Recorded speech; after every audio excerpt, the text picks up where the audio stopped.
안녕하세요. 여러분, 우리가 꼬박꼬박 내는 세금 있잖아요. 그 돈으로 정부가 우리 경제에서 도대체 어떤 역할을 하는 걸까요?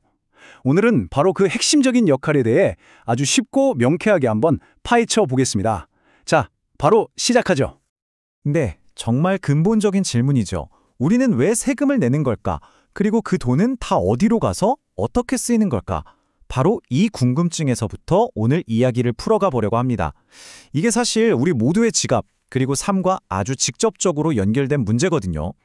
이런 정부의 경제 활동을 전문적으로 연구하는 분야를 재정학이라고 부릅니다. 어렵게 생각할 거 없고요. 그냥 정부 살림살이 설명서 정도라고 보시면 돼요. 이 기본 개념을 딱 잡고 가면 앞으로 나올 내용들이 훨씬 쉽게 이해되실 겁니다. 자, 그럼 정부가 구체적으로 무엇을 하는지 알아보기 전에 애초에 사람들이 왜 정부의 역할에 대해 서로 다르게 생각하는지 그 뿌리부터 한번 살펴봐야 합니다. 모든 논쟁의 시작점에는 이 두 가지 아주 다른 관점이 있거든요.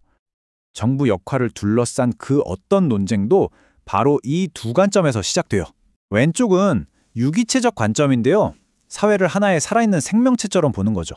그래서 공동체 이익이 최우선이고 정부는 그 심장 같은 역할을 해야 한다고 생각해요. 반면에 오른쪽 기계론적 관점은 사회는 그냥 개인들의 모임일 뿐이라고 봅니다. 그래서 정부는 개인의 자유를 지키기 위해 만들어진 도구에 불과하다고 보는 거죠. 이 시각 차이가 모든 정책의 방향을 결정짓는 겁니다. 사실 오늘날 대부분의 나라들은 순수하게 시장에 모든 걸 맡기는 경제가 아니에요. 정부가 어느 정도 개입하는 이른바 혼합경제 체제를 가지고 있죠. 아니, 시장이 알아서 잘하게 두면 되지 왜 굳이 정부가 끼어드는 걸까요? 이제 그 이유를 한번 살펴보겠습니다. 정답은 바로 이 시장 실패라는 개념이 있습니다. 그러니까 시장이 만능 해결사가 아니라는 거예요.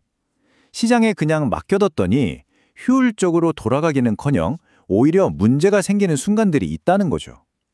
바로 이 지점에서 정부가 자, 잠깐만요 하고 개입할 명분이 생기는 겁니다. 이 비유가 딱 들어맞네요. 경제를 하나의 거대한 스포츠 경기라고 생각해 보세요. 정부는 선수, 그러니까 기업이나 개인이 반칙하지 않게 지켜보고 경기가 공정하고 원활하게 진행되도록 관리하는 심판 역할을 하는 셈입니다. 좋습니다. 그럼 이 심판으로서의 정부는 구체적으로 어떤 일들을 할까요? 경제학자 리처드 머스그레이브가 정부의 핵심 경제 기능을 아주 깔끔하게 세 가지로 정리했는데요. 이게 정말 중요합니다. 바로 자원 배분, 소득 분배, 그리고 경제 안정화입니다. 이 세 가지 틀만 기억해 두시면 앞으로 정부가 어떤 경제 정책을 내놓든 그 의도를 파악하는 데 아주 큰 도움이 될 거예요. 자, 그럼 하나씩 한번 뜯어볼까요? 첫 번째는 자원 배분 기능입니다. 한번 생각해 보세요. 국방이나 경찰 서비스, 누가 시장에서 돈 받고 팔 수 있을까요?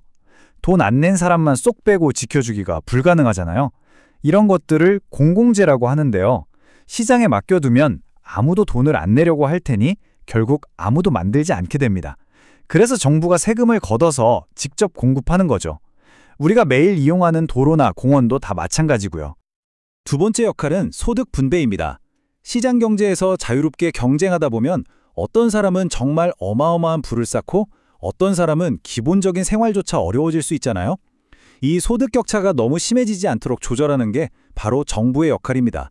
소득이 높은 사람에게 세금을 더 걷는 누진세를 적용하고 그 돈으로 도움이 필요한 사람들을 위한 사회복지 프로그램을 운영하는 게 대표적인 예라고 할 수 있죠.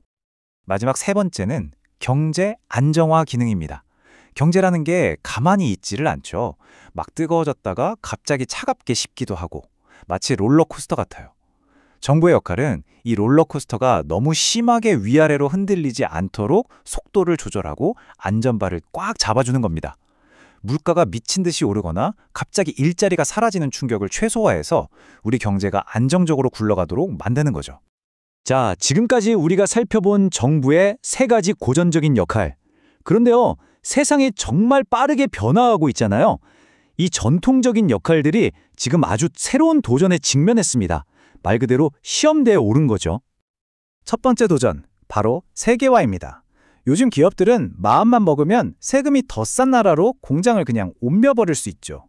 그러다 보니 각국 정부들은 기업을 뺏기지 않으려고 서로 세금을 깎아주는 경쟁, 이른바 바닥으로의 경쟁을 하게 됩니다. 이게 결국 정부가 쓸 돈을 줄어들게 만들어서 앞에서 말한 역할들을 제대로 수행하기 어렵게 만들 수 있는 거죠. 그리고 두 번째 도전은 디지털 경제입니다. 국경이 없는 온라인 공간에서 일어나는 거래들, 이거 정말 골치 아픕니다. 예를 들어볼까요? 우리나라 게이머가 외국에 서버를 둔 게임 회사에서 아이템을 샀어요. 자, 이럴 땐 도대체 어느 나라 정부가 세금을 걷어야 할까요? 정말 애매하죠? 기존의 세금 시스템으로는 따라잡기 힘든 새로운 문제들이 계속 생겨나고 있는 겁니다. 결국 세계화와 디지털 경제라는 이 거대한 변화의 물결은 정부의 전통적인 세 가지 핵심 역할, 즉 자원 배분, 소득 분배, 경제 안정화 기능이 과연 새로운 현실에 어떻게 적응해야 하는가 하는 근본적인 질문을 우리에게 던지고 있습니다. 우리가 교과서에서 배웠던 그 틀이 지금 그대로 시험받고 있는 겁니다. 오늘 이야기를 마무리하면서 이 질문을 한번 던져봅니다. 이렇게 국경의 의미는 희미해지고 모든 것이 디지털로 연결되는 세상에서 경제라는 게임의 규칙은 과연 누가 어떻게 만들어야 할까요? 이 규칙의 주도권을 잡기 위한 보이지 않는 경쟁은 이미 시작됐습니다. 이 문제에 대해 여러분도 한 번쯤 깊이 생각해 보시는 건 어떨까요?